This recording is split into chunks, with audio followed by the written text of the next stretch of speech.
Hi, I'm Matthew Messina-More, and this is my colleague Anthony Hakshawi, and we're both commercial real estate brokers with PMML. So after a slight slowdown in the last quarter of 2021 caused by a rise in uncertainty due to inflation and government restrictions, investors are back with a vengeance at the beginning of 2022. The first month of the year saw a resurgence of activity across all sectors of the Quebec commercial real estate market, and the rumblings of upcoming increase in interest rates have led investors to finalize their transactions and prepare their game plan for the coming year. So here's our commercial real estate market update for the month of January 2022.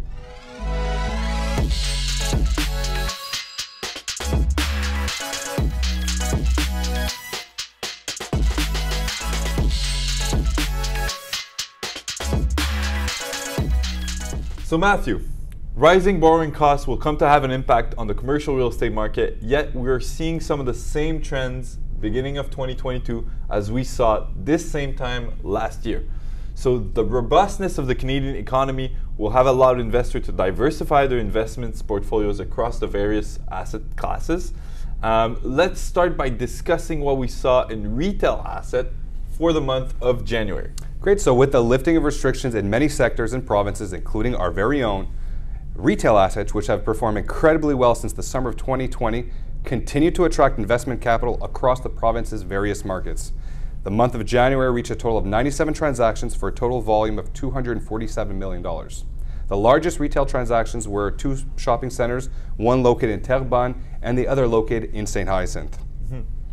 Great, so it's clear that we will keep a close eye on the development of this asset class. You know, retail is usually affected more by these things over the next few quarters as rates hike up, right? So although overall transactional activity and investor confidence in retail asset is not likely to suffer a major correction as economic activity recovers and wages and disposable income of Canadians continue to trend upwards, and by default retail assets, this will most likely come to offset the rise in borrowing costs. Exactly, so moving on to office. So this year will be the year to watch the office asset class. During 2021, some major players continue to be present in the market and were able to take advantage of great opportunities. However, with the return to work in the province's various urban centers and a resurgence of life in these areas, it will definitely come to have an impact on the office market. Right, so the month of January for office saw a total of 36 transactions and a total volume of $87 million. We're talking over the past years, the market have seen a decrease in volume and number of transactions in this segment.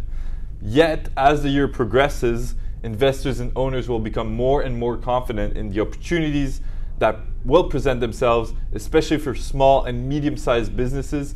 This trend is already becoming evident as we look at January's transactions.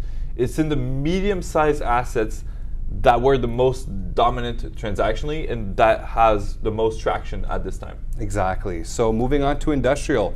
For the industrial assets, the strong demand that has increased since the beginning of the pandemic is not likely to be affected by the increase in borrowing costs. Across the province, transactional indicators continue to climb, and January saw a total of 66 transactions and a volume of $578 million. Dorval saw the largest transaction this month with a 3-property portfolio trading at just over $80 million.